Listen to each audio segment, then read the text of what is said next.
Hello dear student, आप सभी का स्वागत है आपके अपने यूट्यूब चैनल लेट्स डिस्कस में। प्यारे स्टूडेंट, जैसा कि स्क्रीन पर देख रहे हैं, आज हम डिस्कस करने जा रहे हैं क्लास 10th का विषय हमारा साइंस होगा, जो कि असेसमेंट वर्कशीट है। ठीक है, और ये असेसमेंट वर्कशीट नंबर आपका 17 है। ये 21 फरवरी 2022 के लिए होगा। तो डियर स्टूडेंट, आज का जो हमारा चैप्टर है हाउ डू ऑर्गेनिज्म रिप्रोड्यूस, जो कि मोस्ट इंपॉर्टेंट है। और चलिए इसे एक एक करके हम समझते हैं। 20 मार्क्स के ये आपके असेसमेंट वर्कशीट होंगे, जिसमें आपके जो है ना 20 मार्क्स या 3 सेक्शन में है। जैसे क्वेश्चन 1 है 5 पार्ट्स, ईच कैरीज 2 मार्क्स, यानी क्वेश्चन 1 है जो 5 क्वेश्चन है उसमें, और हर एक क्वेश्चन 2 मार्क्स के होंगे। ठीक है, क्वेश्चन 2 में जो है ना आपके 2 क्वेश्चंस है और 3 मार्क्स के वो कैरी करेंगे। लेकिन क्वेश्चन 3 में है 3 पार्ट्स और ए बी सी, और वो सारे कैरी करेंगे आपको 2 मार्क्स। ठीक है, तो चलिए हम स्टार्ट करते हैं। प्यारे स्टूडेंट, ये एक एक करके देख लीजिए। और डियर स्टूडेंट, इस वीडियो को जरूर लाइक कीजिएगा। चैनल पे नए हैं तो चैनल को सब्सक्राइब करके वीडियो को शेयर कर दीजिएगा, ताकि मैं आपका वर्कशीट अच्छे से बनाता रहूं। और आप अगर अच्छे स्कोर करना चाहते हैं और कोई भी अपडेट लेना चाहते हैं तो टेलीग्राम का लिंक है डिस्क्रिप्शन बॉक्स में, वहाँ से आप ज्वाइन हो लीजिए, ताकि जो भी अपडेट हो आप तक मैं पहुँचा दूँ। ठीक है, तो चलिए ये सारे क्वेश्चन हैं, बहुत ही इंपॉर्टेंट क्वेश्चन है जो कि आपके एग्जाम में देखने को मिलेंगे। और ये अभी जो आपका जो है ना चल रहा है पीरियोडिक, उसमें भी ये सारे क्वेश्चंस आ रहे हैं। ठीक है, तो आई होप कि आप इसे समझोगे अच्छे से। चलिए, तो क्वेश्चन नंबर हमारा फर्स्ट है, how is the regeneration in planaria different from the fragmentations in spirogyra.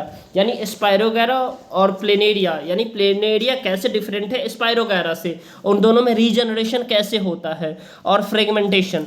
तो broken fragmentation of the organism, ठीक है, grow into the individual separate organism. On the other hand, the regeneration is the form of asexual reproduction होता है। ठीक है, where the organism is capable of regrowing certain parts of its body when it loses them. ठीक है, इसके बाद question number second है, where are sperm produced in human male and why are these structures present outside the body। यानी बाहर क्यों होता है बॉडी के ये स्ट्रक्चर, स्क्रोटम एबनॉर्मल जो क्या कहते हैं एबनॉर्मल कैविटी बॉडी के आउटसाइड क्यों होता है। तो testis are the male organism that produce the male reproductive unit called cell sperm. तो टेस्टिस जो है ना क्या करता है, स्पर्म रिप्रोड्यूस करता है। ठीक है डियर स्टूडेंट, अब इसके बाद आप देखेंगे जो these are the present inside the sac like structure called the scrotum. ये स्क्रोटम के पास होता है। ठीक है, इन अंदर होता है, and hang out the body as a process of the sperms formations required temperature lower. क्योंकि बॉडी का जो टेम्परेचर होता है डियर स्टूडेंट, बॉडी का टेम्परेचर 37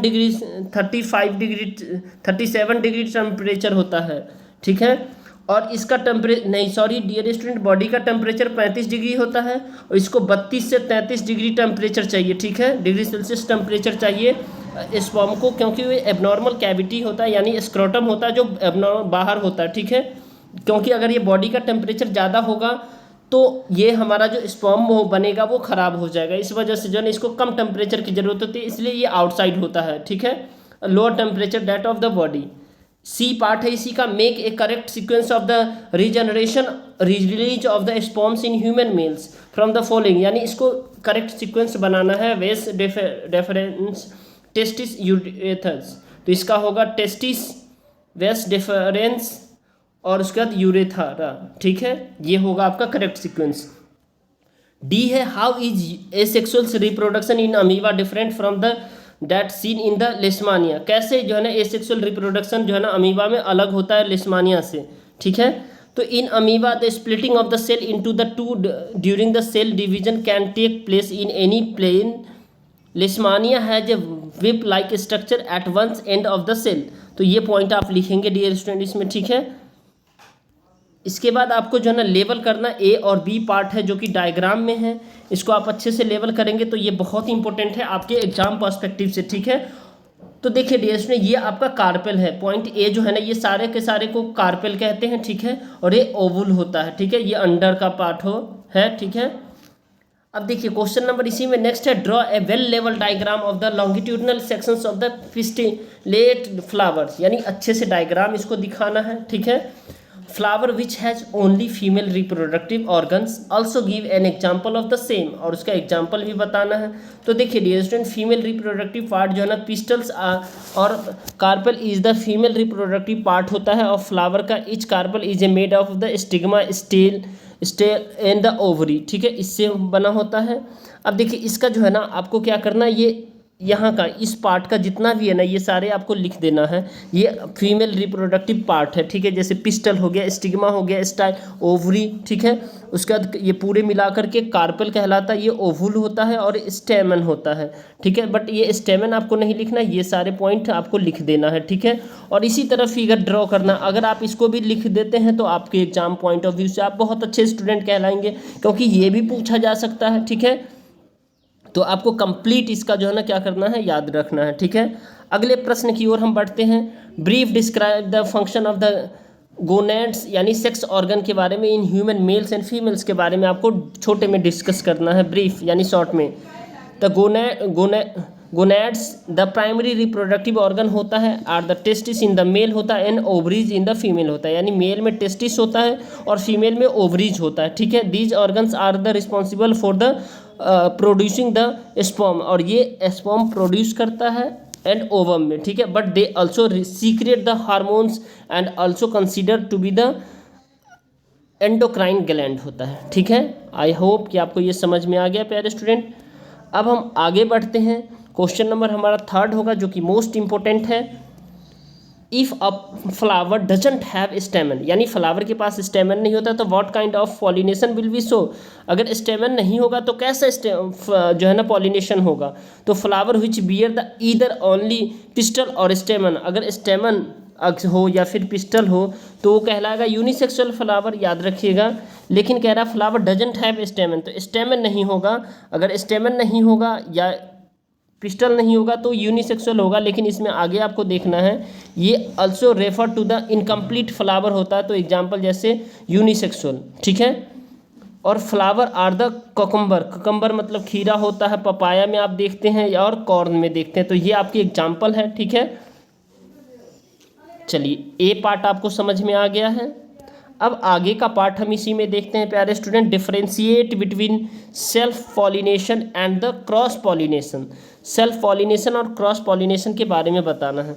तो डियर स्टूडेंट, अगर आप हमारे चैनल पे नए हैं तो चैनल को ज़रूर सब्सक्राइब कर लीजिए, वीडियो को लाइक कीजिए और दोस्तों तक शेयर कीजिए, ठीक है, क्योंकि इस चैनल पे आप सभी के लिए बोर्ड के एग्ज़ाम की प्रिपरेशन कंप्लीट कराई जाती है और साथ साथ में डियर स्टूडेंट सीबीएसई के रिगार्डिंग जो भी अपडेट हो, आपके स्कूल ओपन का या क्लोज का या फिर जो भी ऐसे अपडेट हो जो आप लोगों के लिए काफ़ी इंपॉर्टेंट है, तो वो अपडेट सारे इस चैनल पे आपको मिलेंगे।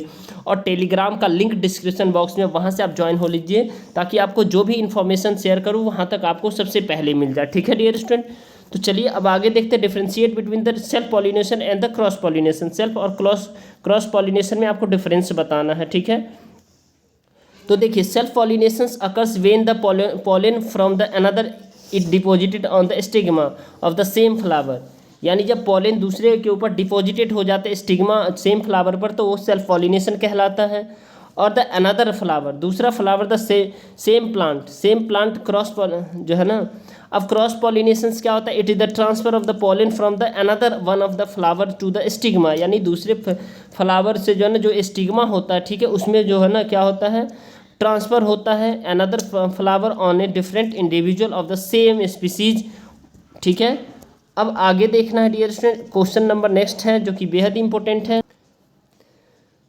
तो डियर स्टूडेंट, अगर आप हमारे चैनल पे नए हैं तो हमारे चैनल को ज़रूर सब्सक्राइब कर लीजिए, ठीक है, बेल आइकन को प्रेस कीजिए, ठीक है, और ताकि आपको लेटेस्ट नोटिफिकेशन मिले। और इस वीडियो को ज़रूर लाइक करें, ठीक है, और कमेंट करके आप बताइए आपको कैसा वीडियो लगा डियर स्टूडेंट, छोटा सा कमेंट करके बताएंगे तो काफ़ी मुझे अच्छा लगता है, ठीक है। अब लास्ट क्वेश्चन है उसको हम देख लेते हैं क्योंकि ये वर्कशीट आपके लिए काफ़ी इंपॉर्टेंट होने वाला होता है, ठीक है। चलिए तो क्वेश्चन नंबर हमारा है what happen when the happens to flowers and its ovary after the fertilization in the flowering plants, क्या होता है। तो इसमें आपको बताना है after the fertilization the fertilize oval from the seeds while the tissue of the ovary become the fruit, तब वो क्या बन जाता है, फ्रूट बन जाता है, ठीक है। तो चलिए फिर मिलते हैं अगले अपडेट के साथ, तब तक के लिए bye bye, take care, have a nice day dear student. आप अपने दोस्तों तक ज़रूर शेयर कर दें, ठीक है। चलिए, thank you for watching, have a nice day.